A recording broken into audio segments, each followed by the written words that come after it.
You're locked in, and my name is Algenon. Welcome back for another exciting episode. We remain in the middle of election 2020, although it is starting to slowly but surely come to an end. Right before I went live today, we got the announcement that Cal Cunningham has conceded the race here in North Carolina. So that means Senator Tillis will return for another term as the United States Senator from North Carolina. But even more, and a much larger story, that means that Republicans now have a 49 to 48 majority against Democrats in the Senate. Of course, there is an important runoff election that's going to happen in Georgia on January 5th, but we are still waiting for the Alaska state officials to call their race. And we still fundamentally and firmly believe that Republicans will carry and hold that Senate seat out in Alaska. So if you take the Senate seat in Alaska combined with Tillis's win here in North Carolina, that actually means that Republicans will have a 50 to 48 majority. And if they win just one seat in Georgia, in the Georgia runoff, that'll give a slim majority to Senate Republicans for this upcoming legislative session. So still some really important races to watch as election 2020 continues to wind down, not to mention President Trump has vowed to fight all the way to the end, all the way to the Supreme Court if necessary, to figure out if he really lost the election. So we're going to be talking about election 2020 for quite some time. But I wanted to invite a really good friend of mine, someone that I've known for a very long time. BJ Murphy is a former mayor, so he knows a lot about politics, but he's also in the media business now. He's the CEO of Magic Mile Media. He's also the publisher of Neuse and the North Carolina News Network. And so we want to have a conversation and take your questions about the role and responsibility of media in elections. BJ, how are you, my friend? It's great to see you, Algenon. Doing fantastic. It's good, man. It's good. What do you think about the news I just announced? It sounds like Senate Republicans will at least, it has even more of a fighting chance that they will have a majority, certainly maybe a slim majority, but they may have a majority in this upcoming legislative session. To be honest, I'm still perplexed at why it took North Carolina so long to call it for Tillis. It seemed like that was Tillis's camp was. I heard Jordan Shaw mention that they were so confident on election night they came out and said, "Hey, we won." I don't think they would have gone out and done that had they not gone through the analysis of what the votes were. So I'm really surprised it took them that long.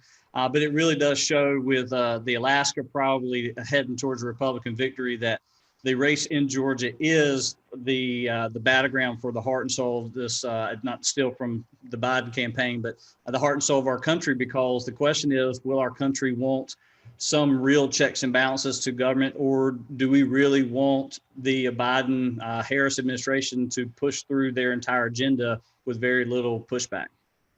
Totally agree. And already you're starting to see President-elect Biden make some changes about certain nominees for cabinet positions. I know Elizabeth Warren was in the run-in to take the Treasury Department, but it sounds like they pulled back on that, knowing that it would be very difficult to get her nomination through the United States Senate. So we're getting ready to have this conversation about media. You can leave your questions, you can leave comments. We'll try to work your questions or your comments into the conversation as we proceed. But BJ is certainly someone that is very knowledgeable, not only about politics and campaigning, but also certainly about the role of media. And, you know, BJ, to sort of kick off, you were a former mayor, two-term mayor, one of the youngest elected in the state of North Carolina, and one of the first Republicans in Kinston, North Carolina, since Reconstruction. So I would argue to most people, you know a lot about effective messaging.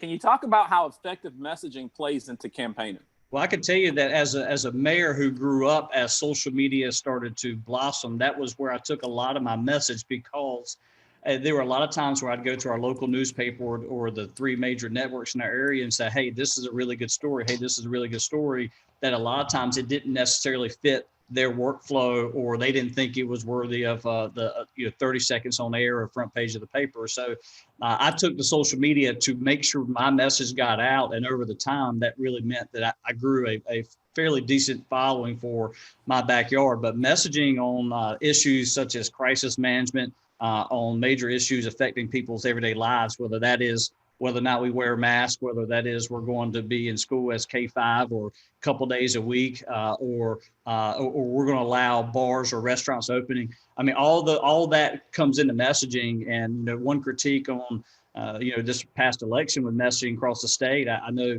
the Forest campaign. I know a lot of those folks well. I think there was some mixed messaging in terms of what the electorate wanted and how hard they were on the mask issue, that it really hurt them. I'm not a big mask person myself, but I think the messaging probably didn't help their campaign reach the vast majority of people, at least enough to get 50% plus one. You mentioned that you would often take stories to your local media in town, and I like to draw this contrast between what I label as big media and small media. Obviously, big media being the ABC, MSNBC, CNNs of the world. Small media maybe obviously what you do on a much more hyper local basis. Right. Talk a little bit about the divergence between the two, and what I mean when I say that. It seems like we've gotten into an environment where if ABC, NBC, or CBS or Fox doesn't say it, people don't believe it. Right. We really, I wrote a blog about this this past week on bjmurphy360.com. And basically what I said was that we are living this social media. We are now living in our own echo chambers. We can mute friends. We can block people. And the algorithms, I don't know if you've watched the Netflix documentary called The Social Dilemma.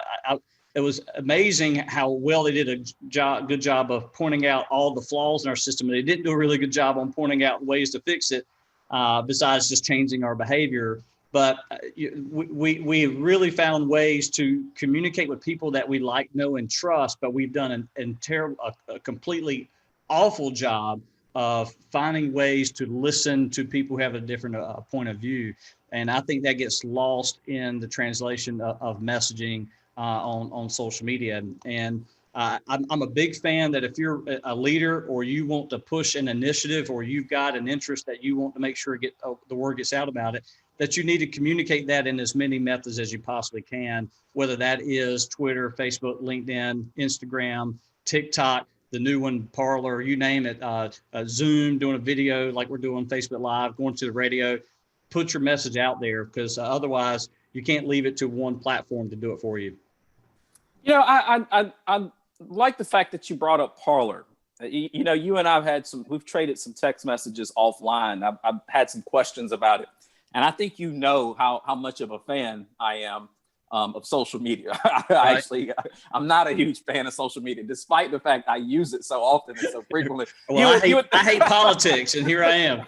Hey, you would think I love social media because Right. I'm on it so much all day, but I really don't like it. It's just it's sort of what I call a necessary tool.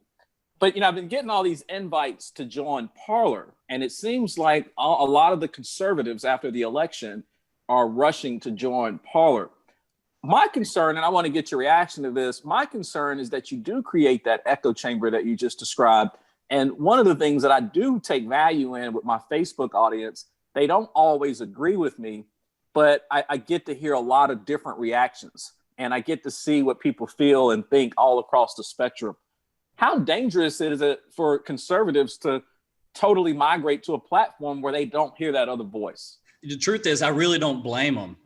And that has, because, on Facebook, on Twitter, a lot of the messaging that people think are important, it is getting lost because of the amount of censorship that the big tech is doing. And right or wrong, it is happening.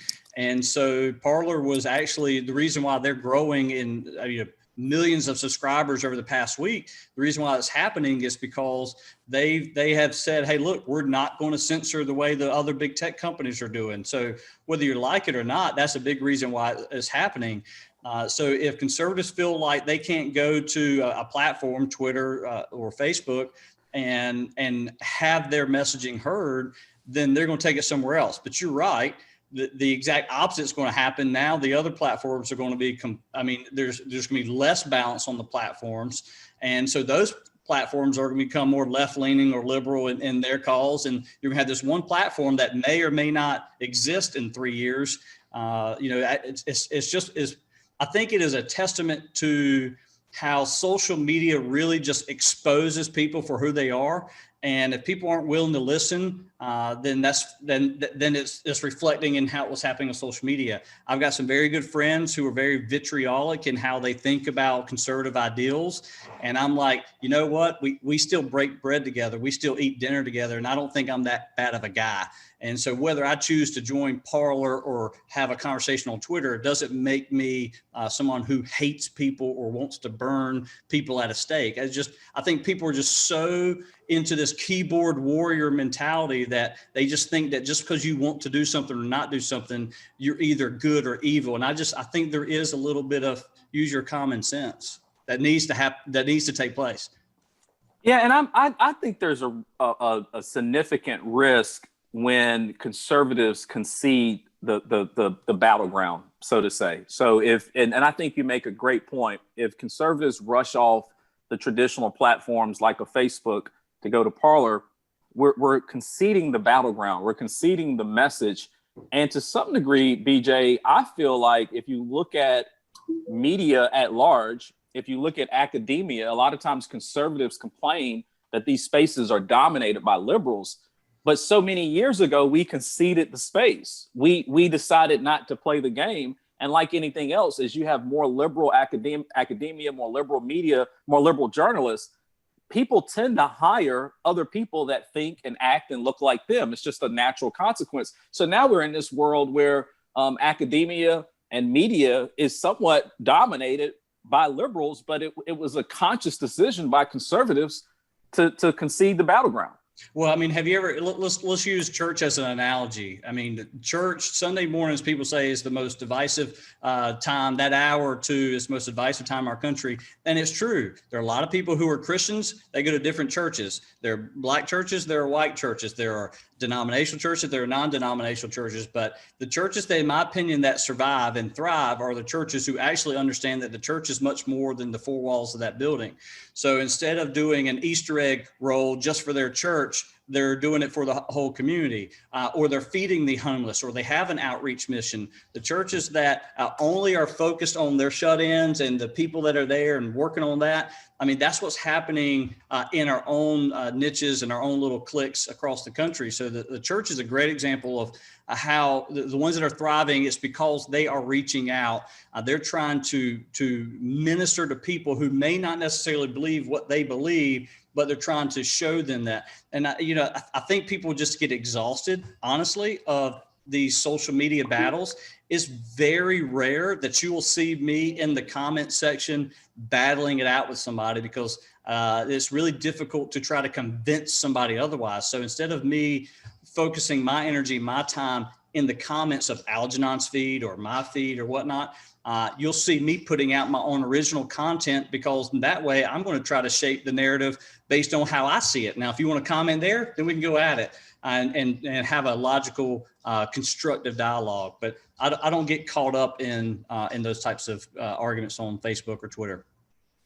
I might need you to be my Facebook coach and mentor. Yeah, because you do the opposite. Algenon he's pecking away at that keyboard. If you bring that heat, you're gonna get that smoke. Okay. But, so every once in a while I'll go in Algenon's speed, I just drop a bomb and then I walk away.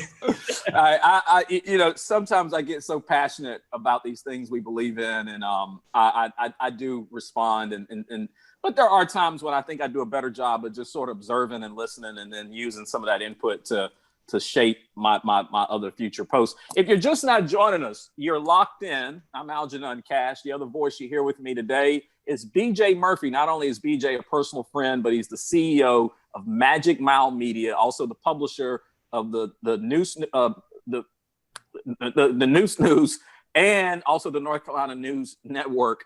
Had to struggle to get that out. And BJ, real quick, tell folks that are listening to us right now, how can they get in touch with you if they want to learn more about media or politics and all the various things you're involved in? Sure. I mean, one is a direct line of communication. I've got a text. My cell phone number is 516-3611. That's 516-3611, 252-516-3611. I mean, that is a direct line of communication. Certainly you can go to my website, bjmurphy360.com, and I've got links to Mad Smile Media and Neuse there as well. But yeah, I love having more one-on-one, kind of off the record, in-depth conversations with people away from all the noise on social media. So I'm glad you brought up your phone number. I've been seeing this growing trend of influencers on social media that are sharing their cell phone number. I think even Barack Obama did it during the 2020 election. Right. Snoop Dogg actually recently came out and gave a phone number that you could text, and people have been surprised that he actually responds. I didn't really understand the basis of it, but you know, I saw you do it, and I trust you so much. So I said, if BJ's doing it, I need to get on the train. So I've got my number out there now too. Let me write that down. What's your phone number? Yeah, if you go to, it's 336-303-8535. But if you go to my social media pages, I've now posted my number. Right. Help me understand what made you decide to put your phone number out there like that? So I mean, let's face it, it is not my cell phone number, but it is on my cell phone. So it is something I have direct line of communication. It's very simple. Social media is great. Email newsletters are great. Website's great. Having a vlog is something I do a lot. That's great. But when I've sent out a message earlier today, say, hey, enough politics for a day. Do you even have your Christmas tree up yet? I'm just kind of curious. When 50% of the people on my list respond, I would call that pretty high engagement. And that is what it's all about. So yes, I've got a newsletter, an email list. Yes, I've got a website, social media handles. But what's actually happening is I'm giving my number out, and we're having these one-on-one off the record conversations. And a lot of leaders, influencers are doing that now. And it's because it actually works. It's a lot more intimate, and it's fun because it is me responding. It's not some bot responding. Do you think with the other more well-known influencers at a national level, do you think that's the case too? Are they actually responding, or is that some paid staff? 100%. And I will tell you another thing. I made this statement about a week or two ago. We've been putting out this vlog called The Journey. I think we're working on episode 47. It's just basically where I'm the central character, but it's a little bit about how my small little business is growing, and it's about the people who are involved and all the fun and silly things we do. You see the studio behind me to where my desk is. All those things that we do, it's in a vlog format. I really believe that 25% of all congressional candidates are going to be doing that in 2 or 4 years. Kimberly Klacik did a really great commercial. She became famous. She didn't do that great in the election, but she had a vlog. And I really think that this idea, come here, Jose. Jose's actually vlogging some of this now. Look, so he's got his camera and he's just filming. See, Algenon is going to be a star in the next vlog, episode 47. And but I really think that the idea of documenting what you're doing is important. Imagine if President Trump or Joe Biden actually had the behind the scenes camera of all the things and how they make decisions. People would trust them more. And that's just the bottom line. People are fed up with politics because they don't really know who to trust or what to think. And they're getting told what to think. And I think this idea of getting behind the scenes is a lot more intriguing to people. You know, I like that you brought up that people are being told what to think. I do think that when you watch the national cable news, it can be very confusing at this point because you got there's a blurred line between the fact that there are some real journalists that work for these companies that participate in these conversations, but then they also have political analysts like myself and pundits and commentators. And all these things get sort of thrown into the same pot when you're watching that particular news show. And it just feels like it's increasingly difficult to figure out what is actual factual news and then what's the opinion side of it. Tell my listeners, how do you cut through that? You know, one way I cut through it is when on my Twitter feed, I'm following not just the major news outlets. I'm following a lot of the journalists, whether they're at the White House or the news network, local news. I'm following a lot. And the truth is, it just requires a little bit of discernment to understand what's really true or not. And that really is the bottom line on that conversation. But I try to follow enough of people on both sides of the aisle, so to speak, and people who I feel are pretty middle of the road. I've always considered myself a practical Republican. I'm not a Tea Party guy, but I'm definitely not a liberal. You know, I'm a little bit of center right, enough that I understand that I love my Republican principles, but I also understand you've got to build coalitions to get things done. But people just have to follow enough to understand what's going on, to read the tea leaves, so to speak, and then make their own informed, educated decisions. I agree with that. Even during the election, people kept asking, why won't I endorse anyone? I did endorse one candidate. That was Senator Joyce Cravitt. Mm-hmm. And that was more because Joyce and I go so far back, and there's a real personal relationship. Similar, if you were to run for office, I would endorse you because there's more of a personal tie. But not I take it very serious, not because I think I have this tremendous amount of influence. I take it serious because I do believe people ought to do the research. They ought to understand why they support a certain party over another. They need to understand the candidates, and they need to make their own decision. And I think that it's campaign malfeasance when you go in and tell someone who they should vote for. Don't challenge them to think. Don't challenge them to have any kind of independent thought. And they just sort of go along with whatever you tell them. I had a friend of mine, his daughter voted for the first time. She just turned 18. Congrats. And I asked him, I said, how did you how did she get educated about the candidates? And he said, well, I just told her to vote for all the Republicans. And I said, that's the worst thing you can do on earth. I agree. Especially for her first time voting, because now you've set this precedent that she's going to believe that mama, daddy, or my favorite sports star or celebrity can instruct me on how to vote, but you need to make that decision on your own. You have to. I remember when I live in rural eastern North Carolina, and I don't know if you've ever heard the term Jesse-crat. It was this idea that Jesse Helms was in office so long, and part of the reason why is he had a lot of conservative-leaning white Democrats that voted for him, and that was this phrase called Jesse-crat, and this idea that there are conservative Democrats across the state. It's why you probably still see a Roy Cooper win by 8, 9, 10 points. But we elect Trump and now Tillis. It's because we still have a lot of Democrats registered across the state that still kind of identify as a conservative. But so when I'm turning 18, they knew, a lot of my family members knew I loved politics, although I really hate it at the same time, they said I should register as a Democrat just because of the area I'm from. And I thought a lot about that. And I said, but when I look at the party platforms, I just identify more as a Republican, and there's right or wrong. That's just who I am. And so I registered Republican, and actually was part of the thing that became part of my story was becoming the first Republican mayor. What's also not said, the caveat to that is that we switched to nonpartisan elections, and then I was the first nonpartisan elected mayor of our community as well, because we're a 2/3 Democrat, 2/3 minority town. And so that was why that was interesting. But you can't tell people what to think. You need to give them all the options and let them use their own brains to make their own mind up. Hey, if you're just now joining us, you are locked in. I'm Algenon Cash. I'm having a really great discussion with BJ Murphy, personal friend of mine, CEO of Magic Mile Media and publisher of Neuse and the North Carolina News Network. Please go find him online, Facebook, Instagram, Twitter, and so forth. We'll make sure we get his number back out again before we wrap up. BJ, I'm running down to the last few minutes here. I've probably got a couple more questions for you. You brought Dan Forest. You brought up the point about the Cooper Forest race. Right. People were really shocked by it. I was not. I was one who felt like Forest just didn't run a strong campaign. Quite frankly, I agree. And I think when you look at the results, you literally the young lady Jessica out of Wake County who ran for labor commissioner and lost. She got more votes than Dan Forest. Mm-hmm. What was the disconnect when it came to his media engagement and outreach?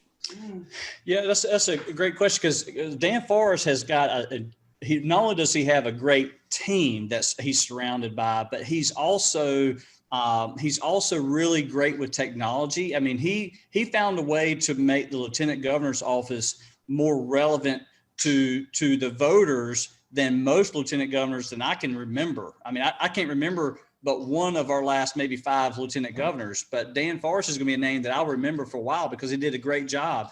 But when it came to trying to combat the governor's 2, sometimes 3 times a week press conference, it really was difficult for him to challenge the governor because the governor was doing his job, and that was being the executive of the state during a crisis. So his job was to try to find ways to say, well, this is why I would do it. This is why I would do it different.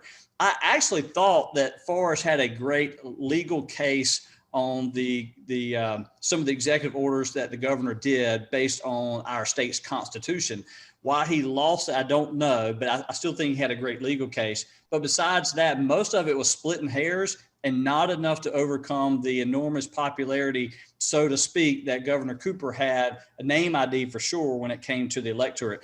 I know more people who were disappointed in a lot of the decisions the governor made, whether it was public schools going back in, the 2 or 3 week delay just to go in phase one, to what's the difference between a restaurant and a bar if you're going to drink liquor. I mean, those things made people mad, but it didn't make enough people mad to vote him out. And I think a lot of that Dan was put in a box, and it was really hard for him to crawl out of it.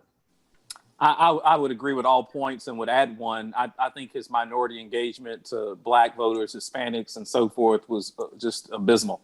Mm-hmm. And, he just failed to do anything when it came to minority media that would have gotten his message into that community. And I think one thing that I do appreciate about a President Trump is that he demonstrated over the past 4 years is that if you will engage and actually take the message to that community, you may find that more people are receptive than you think. But if you concede the battleground and don't even try, then you're certainly going to lose. One thing that always impressed me about you when you ran your races in Kinston is your presence at Black churches, mm-hmm. and making sure that you got your message, knowing that some of them may not like you, but you wanted to make sure you engaged and you got that message out. One of my last questions before I got to let you go, 2016 was there was this overcast of foreign intervention in our elections, primarily through social media. We haven't heard as much about it in 2020. Would you say, BJ, that means that foreign countries are having less influence in terms of digital media, or is it just something that we're not talking as much about now? Yeah, I would say that there is a lot of influence on digital media from foreigners, but it's the crackdown the Senate did, I think, a pretty good job on calling a lot of the social media giants to task about their involvement on that, really forced their hands. Look, I was running campaign ads, here in the last couple of weeks before the election, and Facebook actually had a blackout period that you couldn't run a new ad the previous, like the final 5 days of the election, that you actually had to have your driver's license and everything submitted and approved, and have some kind of, check this box if this is dealing with a housing or politics. And you had to go through that approval process before you could even run the ad. And even then you couldn't run a new ad the last 2 days or 3 days of the campaign. So I think Facebook did a really good job. Just use that one example of minimizing or mitigating some of that risk. But certainly, as well as I know, the amount of special interest money across the country in our media, which is mind-boggling. We don't have enough time to even get into that right now.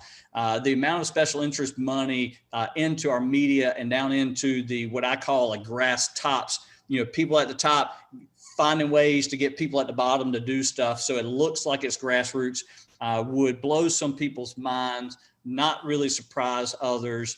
But nevertheless, for good or worse, it does have an impact on our economy. It does have an impact on our policies, and certainly has an impact on our elections.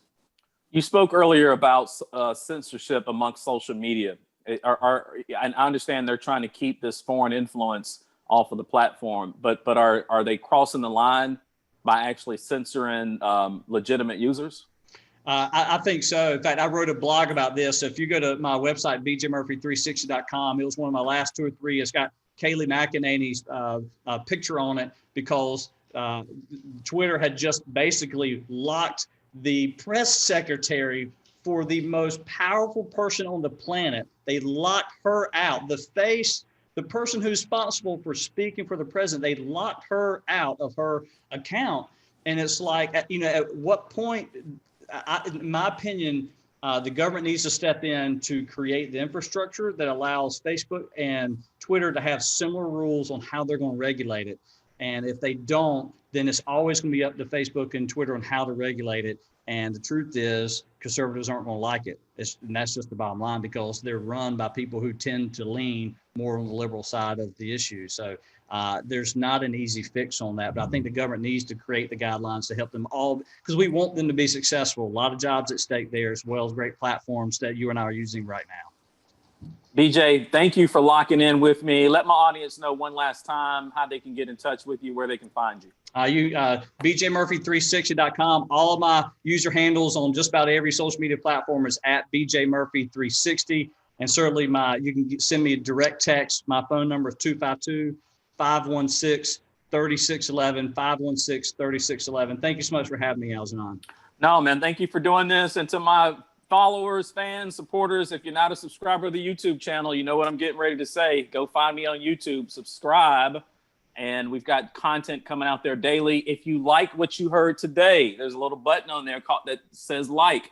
Push it. Even if you don't like it, push it anyway, because that would help me, and let someone else know what we're doing. Y'all stay locked in. All right, man, we're good. That's good. Yeah.